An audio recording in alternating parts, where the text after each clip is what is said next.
Olá, eu me chamo Jamile e eu senti de Deus de gravar esse vídeo para contar um pouco de como Jesus mudou minha vida, como Ele tem mudado a minha vida.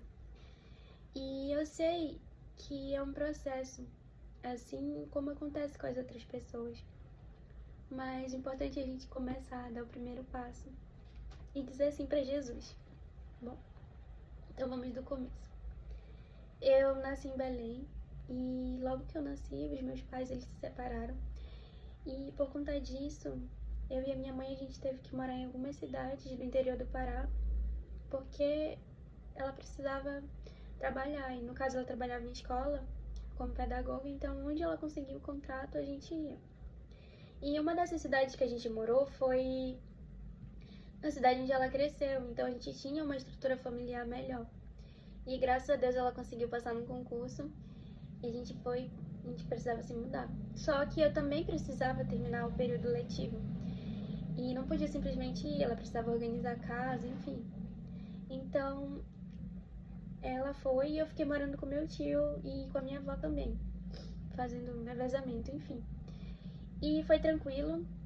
E quando eu tava próximo de eu ir pra casa com ela, me mudar, eu fiquei no final de ano na casa da minha avó esperando ela vir me buscar, acertar as coisas. Foi quando aconteceu uma situação que mudou toda a minha vida. Eu tinha 7 anos na época e tinha um rapaz que frequentava a casa da minha avó. E foi quando eu fui abusada por ele. E na época eu não entendia que aquilo era errado, porque eu sempre fui muito cuidada, muito guardada, assim, com respeito muito grande na minha criação pela minha mãe. E meu pai sempre também preservava, assim, quando eu ia visitar ele, ia pra casa dele. Então eu nem entendia direito o que tinha acontecido e preferi não falar sobre. Nessa nova cidade que a gente foi, na nossa nova casa, eu fiquei muito feliz, fiz amizades, foi um período da minha infância muito bom. E eu vi que assim como acontece com outras pessoas, meu cérebro bloqueou, eu esqueci o que tinha acontecido e fui vivendo. Quando chegou na minha adolescência, a gente voltou para Belém por conta do vestibular que eu precisava fazer. A minha mãe conseguiu transferir o trabalho dela e foi um período difícil, minha adolescência, porque eu comecei a questionar as coisas de Deus, porque eu sempre vivi uma infância que a igreja sempre foi muito presente e muitas vezes a minha mãe era do conjunto infantil, então eu vivia aquilo ali, era muito bacana pra mim. Mas quando chegou na adolescência eu comecei a questionar, porque tinham pessoas que precisavam de ajuda e as pessoas da igreja queriam mais e mais dinheiro, e assim começou a ter um conflito interno de várias coisas, que as pessoas entravam na igreja e tinham que mudar a veste, não podia. Eu concordo que o Espírito Santo vai mudando a gente, mas hoje em dia eu entendo que é um processo, então não cabe a mim, nem a você, nem a ninguém julgar o processo de cada um, de Deus, porque tem coisas que Deus ainda está tirando da minha vida. E olha que eu praticamente cresci num lar evangélico, então as pessoas que nunca tiveram contato, então é um processo, a gente precisa respeitar. E essas coisas foram me deixando muito chateadas, muito frustradas na igreja, porque eu não via o amor de Deus verdadeiramente nas igrejas que eu frequentava. E hoje em dia eu entendo que nós somos responsáveis, cada um pelas nossas escolhas, então eu sou responsável pelas minhas ações, eu tento ser a melhor pessoa que eu posso para Deus e para os outros, mas cada um vai ser responsável pelos seus atos. Então, hoje eu tenho maturidade de entender que é a questão do livre-arbítrio. Eu entendo que tem igrejas e igrejas, mas a gente não pode desistir de Deus por conta de uma pessoa que fez algo, enfim. E eu acabei me distanciando, acabei me revoltando. Eu ia pra igreja mais como uma obrigação, não com aquela vontade, aquele desejo. E eu passei algumas situações de fé, de livramento, acho que todo mundo tem na vida. E uma delas foi quando eu tava prestes a prestar o vestibular, eu fiquei muito doente e passei, assim, praticamente um mês internada, eu fiz muitos exames, eu tava com uma infecção, só que ninguém descobria o porquê, onde era. E eu orei numa dessas voltas para casa de internação, falei, Senhor, eu não quero mais. Na época eu emagreci muito, tava muito doente. Falei, não quero mais, se for pra morrer, eu morro em casa, mas me leva na tua santa paz. Senão, pelo amor de Deus, me ajuda. E eu lembro que eu senti um peso, assim, de mim sair, sabe? E eu fiquei curada. Depois eu fui fazer os exames e não marcava mais infecção, então eu fiquei muito feliz. Só que ainda assim, eu não conseguia me firmar verdadeiramente. E quando chegou a faculdade, as coisas começaram a piorar. Porque a gente vai conhecendo novos caminhos. E na época eu era adolescente, então eu não tinha maturidade alguma. E eu entendo que tem pessoas que entram mais cedo e mais tarde, mas eu não tinha aquela maturidade espiritual que muita gente tem mesmo sendo mais nova. Mas eu não tinha.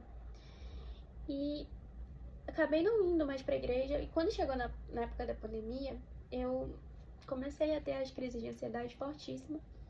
E eu lembro que eu comecei a comer compulsivamente, porque era uma forma de defesa que eu tinha para não passar, assim, de novo, por certas coisas. Porque uma das coisas que também me machucaram dentro da igreja foi um assédio que eu sofri na época que eu era adolescente. E então, de alguma forma, eu via naquilo, enfim, para descontar a dor que eu sentia. E eu cheguei a fazer terapia, mas eu lembro que eu sempre ficava querendo fugir.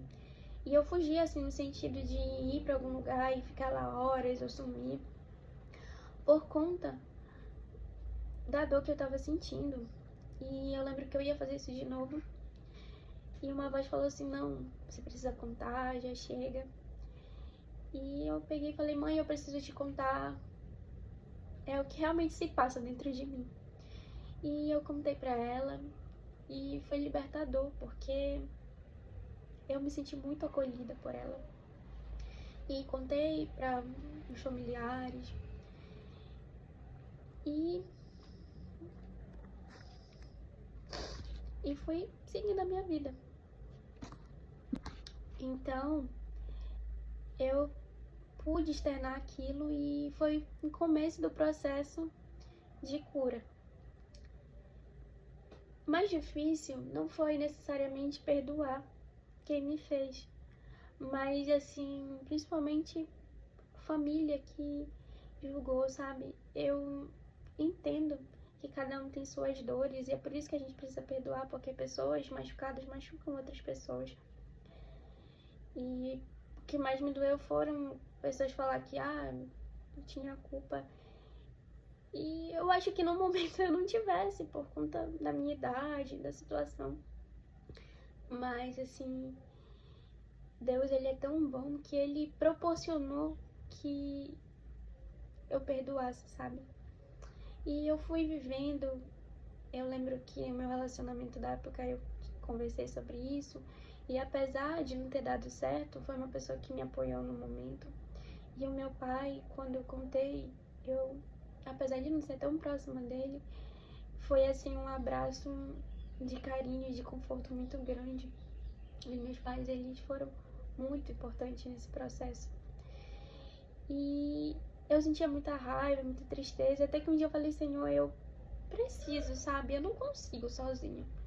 Eu sempre fui muito sincera, assim, eu não sei como as pessoas oram, mas eu digo que as minhas orações, quando verdadeiramente eu entendi que Jesus é meu amigo, eu comecei a falar assim, Senhor, me ajuda, eu não consigo sozinha. Eu converso até hoje com Jesus como se fosse meu melhor amigo, então eu falei, me ajuda, eu não consigo perdoar sozinha, realmente. Eu quero, mas quando eu penso me dá raiva, me dá dor, me dá tristeza. Então me ajuda. E eu fiz um jejum e eu fui ter conversas que eu fiquei assustada, mas eu sei que foram conversas libertadoras para falar sobre isso e não para julgar ninguém, mas sim para liberar. Eu não tô romantizando isso, porque no meu caso, infelizmente, eu não consegui ter punição da justiça por conta dele ser menor na época, mas é importante, assim, que haja as leis não sejam cumpridas, punição, assim, na justiça. Mas no meu caso, infelizmente. E eu sei que Jesus me curou, ele me transformou. Eu lembro que ao longo desse processo eu fui vendo muitas mudanças em mim. Eu era uma pessoa extremamente impaciente e irritada. Eu costumava ter crises assim, tipo de raiva, e eu pegava as coisas e quebrava. Não conseguia me controlar. E hoje em dia, quem me conhece, quando eu falo como eu era, a pessoa fica até assim, espantada, porque eu falo, nossa, mas você é tão calma, você era assim. Eu já fui. E é o processo, é o amor de Deus que ele vai fluindo dentro da gente. Quando uma pessoa se converte verdadeiramente, ela sente tanto amor pelas pessoas que ela quer ajudar, ela olha com um olhar de misericórdia. Então a gente vai entendendo um pouco o amor de Deus, porque se Jesus fizesse exatamente o que a gente quer, a gente fala, mas Jesus, o Senhor não vai fazer justiça. A gente não sabe o que está acontecendo do outro lado. Às vezes a pessoa vive uma vida de tanta perturbação que isso já é uma forma de punição. E se eu fizesse justiça do meu jeito, e a justiça de Deus para minha vida, quantas pessoas eu já magoei, quantas pessoas eu entristeci. Então, realmente, eu comecei a pensar de um outro jeito. E quando eu consegui liberar perdão para as pessoas que, principalmente as pessoas mais próximas de mim, família, enfim, eu senti como se fosse um peso. E eu falei assim, Jesus, eu realmente agora tô pronta. Não que antes não tivesse, mas é um processo de cura. E muita gente guarda as coisas dentro de si. Não fala com o pai, não fala com o filho. Eu sou muito grata a Deus da vida dos meus pais, mesmo não sendo tão próxima assim, no sentido que eu moro com a minha mãe. Eu sou muito grata a Deus pela vida dele, por toda a ajuda que ele me dá. Um abraço assim que eu posso dar dos meus pais. E tudo isso Deus foi amadurecendo em mim. A questão da família, o quanto é importante. E eu sei que tem casos e casos de violência, enfim. Mas a questão é como Jesus me mudou, que eu pudesse perdoar e não ficar guardando aquilo dentro de mim, porque eu sentia como se estivesse envenenando a minha própria alma. E a pessoa tá vivendo. Então eu falei, eu quero ser liberta, eu quero viver uma vida de plenitude, de paz com Deus. E não somente estar na igreja, mas ser igreja em qualquer lugar. Ser cristão em qualquer lugar. Não ser um momento que eu estou ali, que eu oro, faço um momento e depois eu não tenho mudança de vida. E eu realmente pedi pra Deus isso.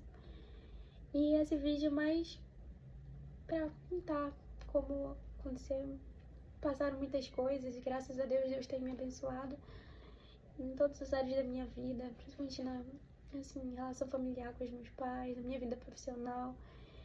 E é um processo e eu tô confiando em Deus que as coisas estão dando certo, vão dar certo e sempre caminhando com Jesus, que é o mais importante, que Ele continue abençoando as nossas vidas. O amor de Deus, Ele é maravilhoso, Ele transcende qualquer coisa, porque Ele é um amor puro, Ele olha a gente com um olhar de tanta bondade que todos os nossos erros, eles são apagados e a gente começa a olhar as pessoas assim, porque quando a gente olha com um olhar de mas fulano fez isso, fez aquilo, a gente precisa sofrer um processo de mudança. E Jesus, ele é tão perfeito que ele vai colocando o amor dele dentro da gente para que a gente possa fazer, ainda que pessoas não façam, que as igrejas, a gente tem que fazer nosso papel. Foi um dos pontos também que me machucou, questão de igreja, de decepção, mas eu sei que cada um tem o seu papel, cada um tem suas escolhas e cada um vai ser julgado por isso. E a gente não tem que deixar pessoas matarem a nossa fé. Tem que perseverar em Cristo, fazer a nossa parte, fazer o ID. Se tiver condição de ajudar, ajude. Não espere por ninguém. E infelizmente muitas igrejas às vezes acabam matando, mas que a gente possa ser renovado no amor de Deus. porque Jesus é maravilhoso. E é isso. Obrigada por me assistir, né? Fique com Deus.